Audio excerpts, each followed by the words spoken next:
Today, the Supreme Court has sacked two of the most powerful cricket administrators in India for not implementing the Lodha panel recommendations. President Anurag Thakur and Secretary Ajay Shirke are ex-administrators now. The buck does not stop there. The Supreme Court in its order has observed that all state unit officials who do not implement or are not in accordance with the Lodha committee recommendations will be let go of as well.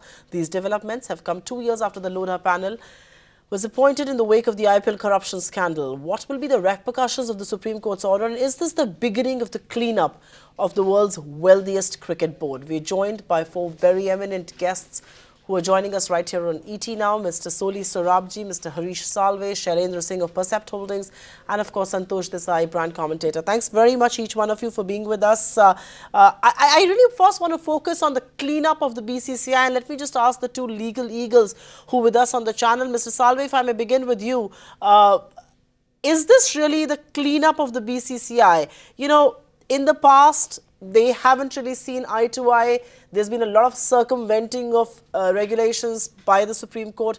Is this the final cleanup that we're actually seeing?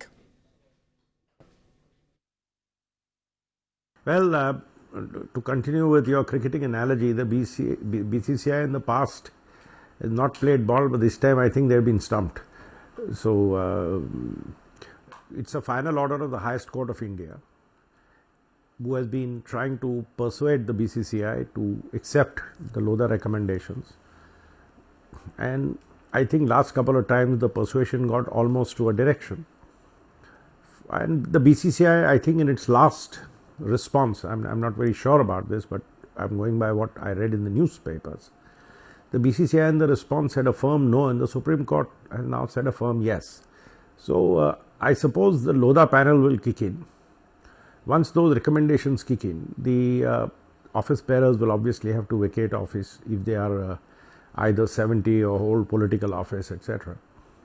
And for the present, I think there's a panel of Mr. Nariman and Mr. Subramaniam, who was the amicus curiae, who would recommend names. But finally, once everything is recast, there'd be elections, and once democracy will again have its way. So we're still a few months, if not a year away at least from the final cleanup. But Mr. Sorabji, you want to join your legal fraternity in spelling that out for us? Is this really the cleanup, and do you believe this is what was warranted?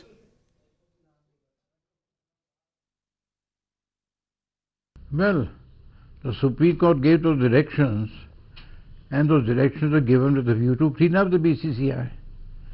That was the whole point of giving directions after hearing the parties. And if those directions had not been complied with, the logical course was to remove them. I see nothing wrong in what the Supreme Court has done. How far it ultimately served the objective, one doesn't know. But it's a step in the right direction. So what exactly are you apprehensive about, Mr. Sorabji? Why won't the rot be taken care of? You almost sound very apprehensive there. No, what I'm apprehensive about is, this depends who else will come, sir, what will do. You can't remove corruption by the stroke of a pen. It's a gradual process, and this is the first step in the process. It's a salutary step to my mind, and it should be really complied with. All right, so many more steps taken before we finish the final journey. But let's take this across to Shailendra Singh and Santosh Desai. And Shailendra, if I may begin to talk to you about, how do you feel as a cricket enthusiast today? Do you believe this is the cleanup that was warranted, or have things been shaken up too much out of control?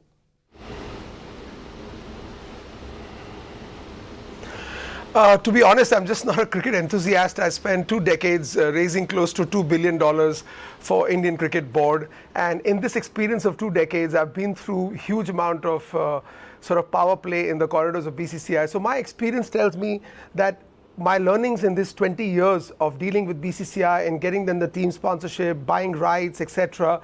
I think this was, an institution which I was confused that is it accountable to anybody at all or not? A point. B point is BCCI, was it being run professionally, or was it being run through political corridors? Because at the end of the day, we as professionals realize that the constitution of BCCI was compromised in this entire term, and that's why people could easily break the laws, manipulate them, and that is why such people who ran BCCI allegedly are honorary people and doing an honorary job, but they were so desperate to hold on to their positions. I mean, who would actually go to such lengths that you've seen that they've gone to such lengths to protect their chairs only because there was power, paisa, and politics involved. So I personally believe that this is a great opportunity to rewrite the constitution of BCCI, because cricket is a religion in this country, and cricket, in my opinion, is a national sport. So I think what is happening is perfect.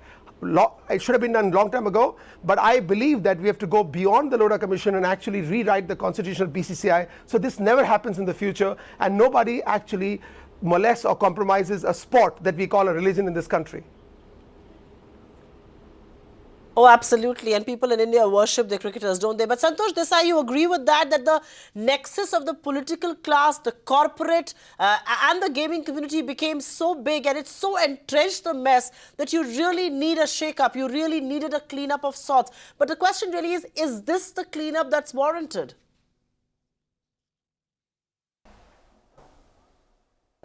No, I absolutely agree. I do think that, this is an institution that I think has been operating in a very murky kind of a way.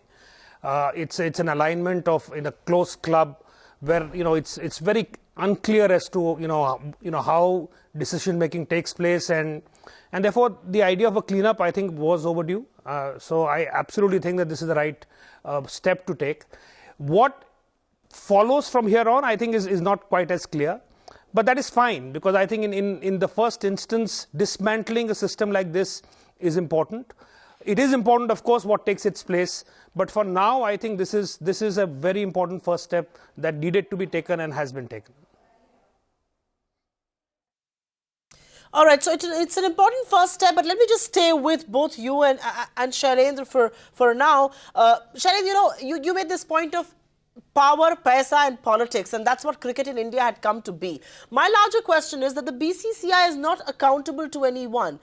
Some people have suggested maybe you should list that wealthy board and maybe it will be responsible to its shareholders, and that's where the rot will end.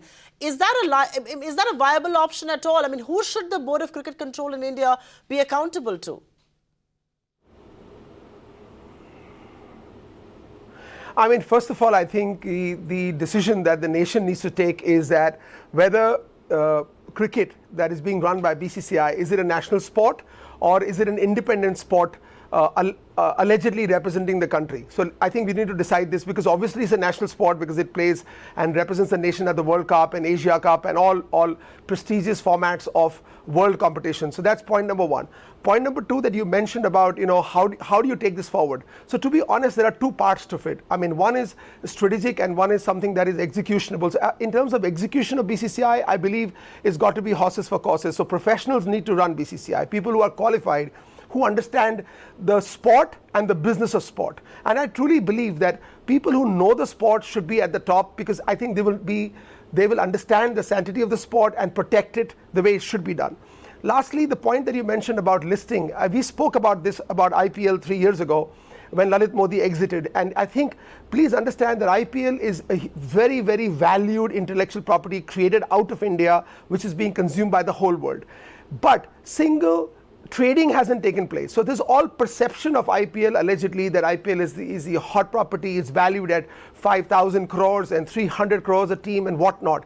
But look at it. IPL is not traded till today. A single stock hasn't been sold and bought by another person. So I truly agree that I think the first step would be to get IPL listed, to be honest, and actually create its true value in the market and allow shareholders to enjoy the fruits of IPL. Santosh Desai, you agree with that? Perhaps list what is being considered at least the most glamorous, being considered at least the most sought after. Do a rain check and then go for BCCI. But is listing or is making BCCI more accountable the only way forward then?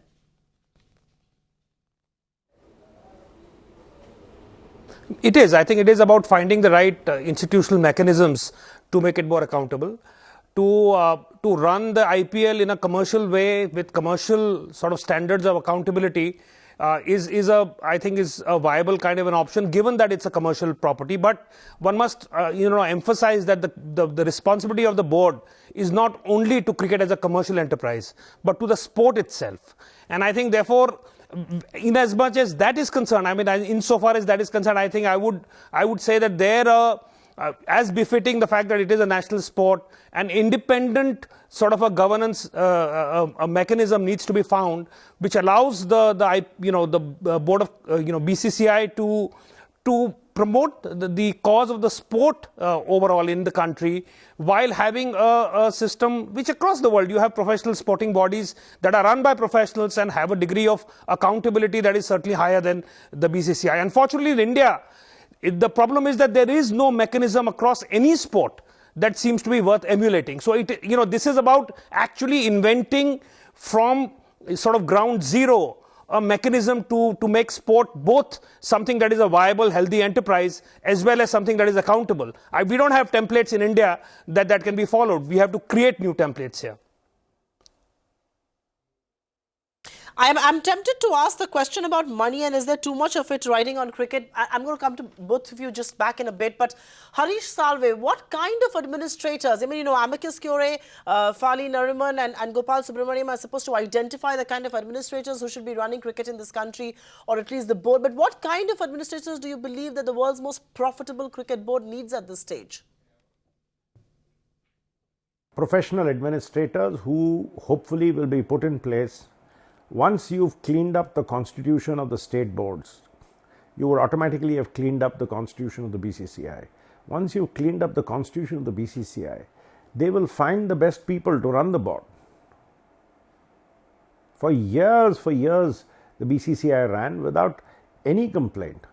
It's only when the BCCI became extremely affluent that trouble started. All right, so find professionals to run the board is the word coming in from one legal. But what's your view, Mr. Sorabji? Amicus Curiae, people known to you have been appointed. They have to suggest administrators. Who is best equipped to run the BCCI according to you? Well, they've appointed two very eminent lawyers to assist as Amicus Curiae to assist. And I'm supposed they will give some their suggestions and the point of view to run it. I can't sit sitting here as to who should do it. That's for the Amicus Curiae to suggest to the court. And the people appointed are very eminent, and they'll be having the interests of cricket at heart and nothing else. No. The reason why I'm asking you that question, Mr. Sorabji, is that in the past, names of former bureaucrats have done the rounds. People like G.K. Pillai's names have come to the fore. My question is that should it be someone who's been a player, who's experienced it, who realizes the trials and tribulations and the need to get in money, or someone who understands and excels at administration? A person who understands both. Both. Because one thing helps the other. If he has played the game, he knows exactly the nitty-gritty of the playing of the game, what it involves, what it entails. But listen, today I repeat, this is the first salutary step.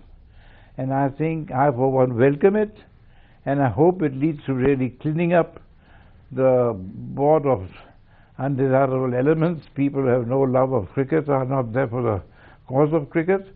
And then we'll see, take it forward. And you can depend on the Amicus Curiae to give suggestions out of full thought and deliberation. I do want to spend some time and now talk about the brand and the money that rides on cricket. And Santosh Desai, let me begin with you. If we just step back, is it a fair question to ask today that the rot is so entrenched that one is tempted to question, is there far too much money than perhaps cricket can digest in India that's riding on it?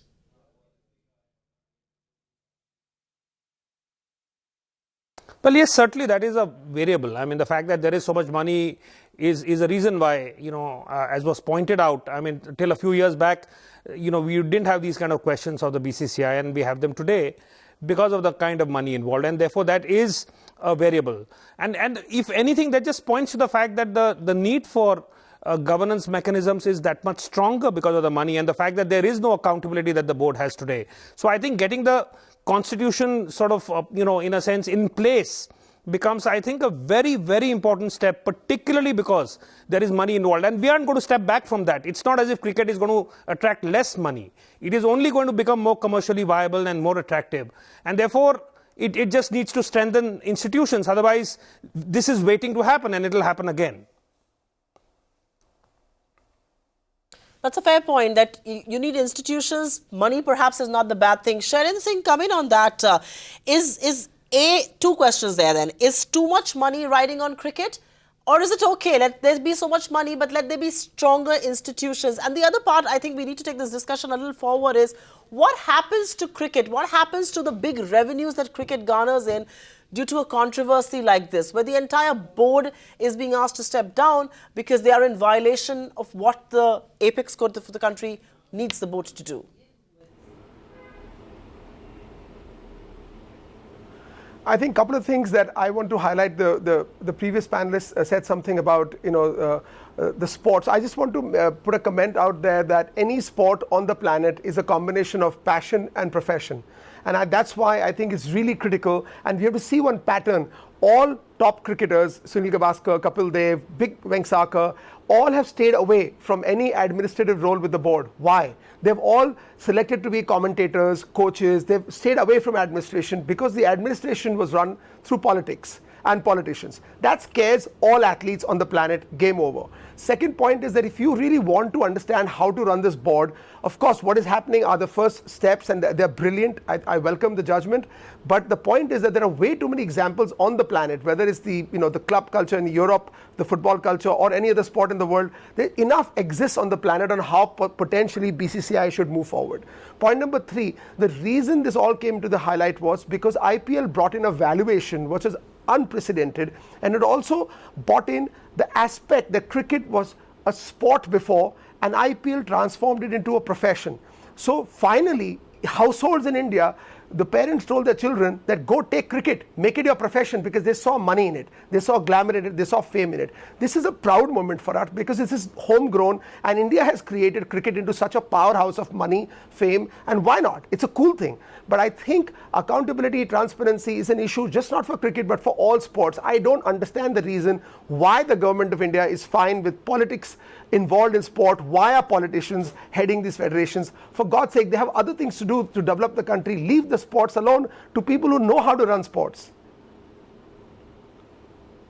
And the strange thing is that politicians across party lines are running cricket boards in India, and which is why they may fight on every other occasion and every other platform, but when it comes to cricket, they're almost a unit there. And I see both Santosh Desai and Shailendra Singh nodding there. But Mr. Salve, the question that I did put forward to both Santosh Desai and Shailendra Singh was, how do you ring fence the game from this mess?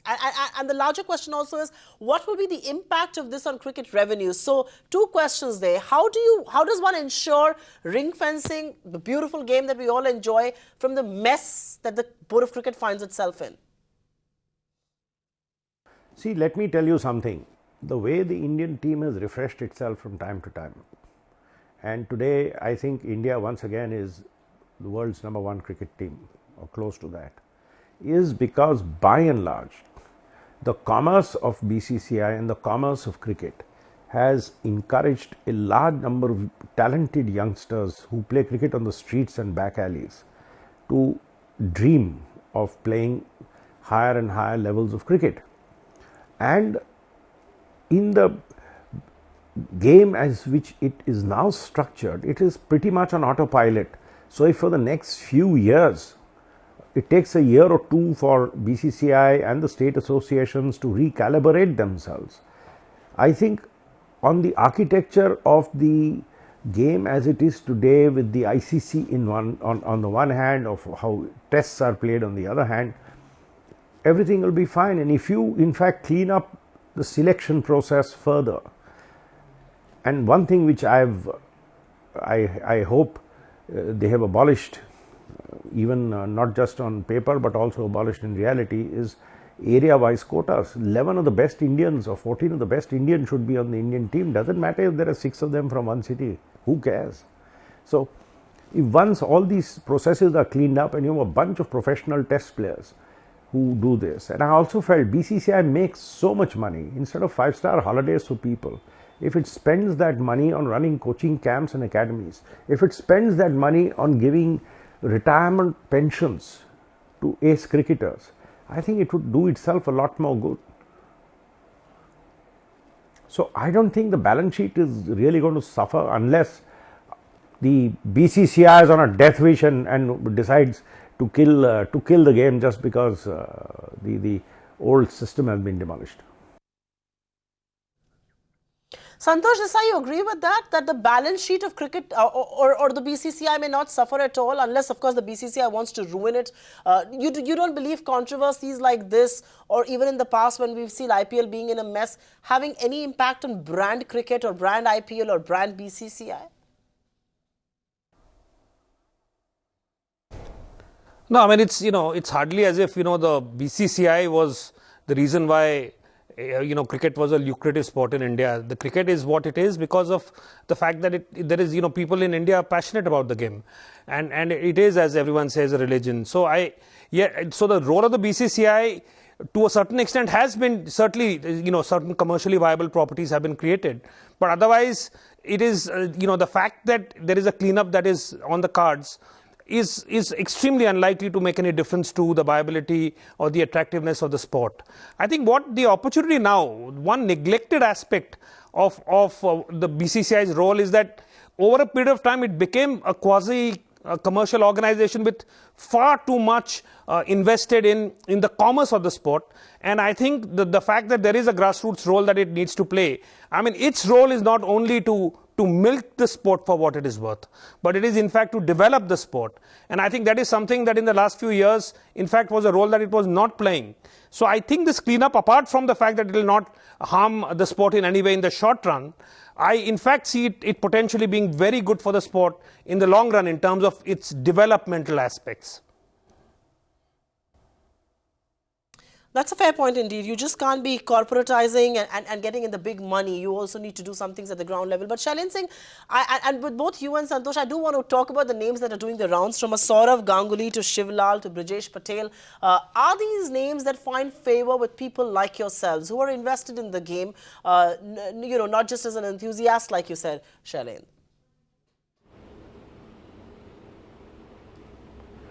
I would certainly back them, to be honest. I think Saurav Ganguly in particular, because I've worked closely with him for nearly a decade, and I think you don't get a more honest, front-footed leader who also passionately believes in the sport, and he's led the Indian team to huge heights. So, of course, names like him are welcome in the administration side.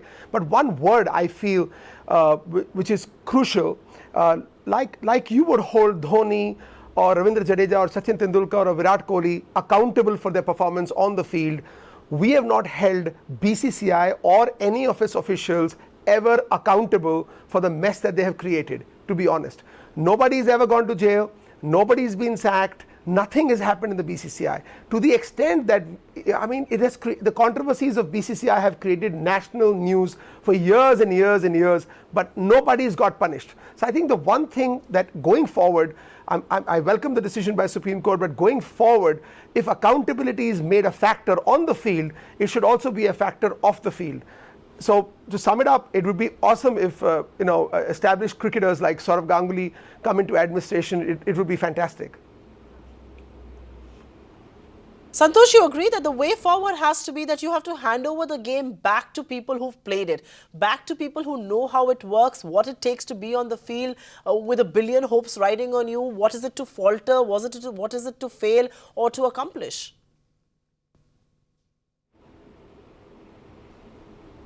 I think it certainly is important that those who are running the game know what it takes to succeed, under the pressure of the game and all that it entails. But I would stop short of saying that there is a one-to-one correlation between somebody being a great player and being a great administrator. And I think it's important not to again convert that into a dogma.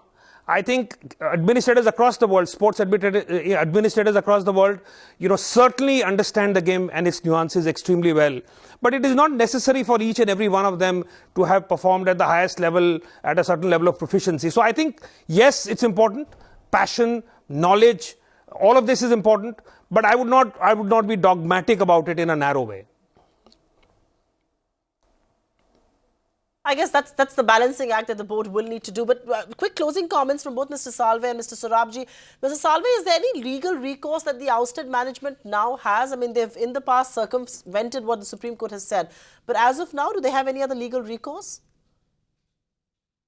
Not really. Not really.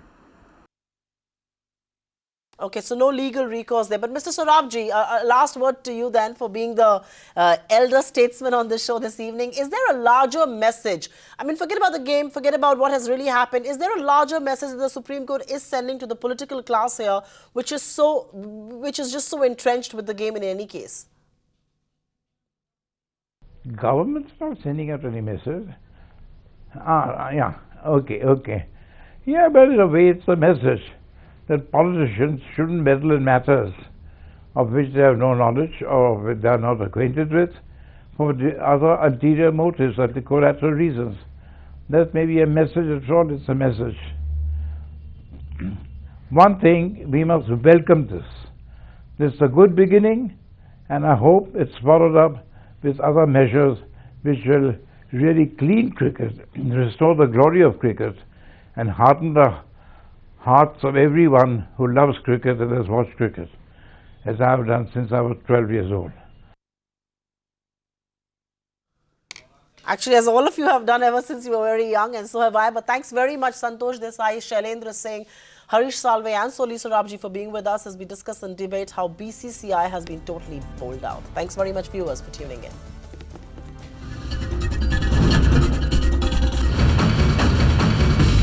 Find us on Facebook at facebook.com/ETNow and don't forget to click the like button. You can also follow us on Twitter at ETNowLive. To stay updated with all our programming, hit the subscribe button on our YouTube channel by logging on to youtube.com/user/ETNow.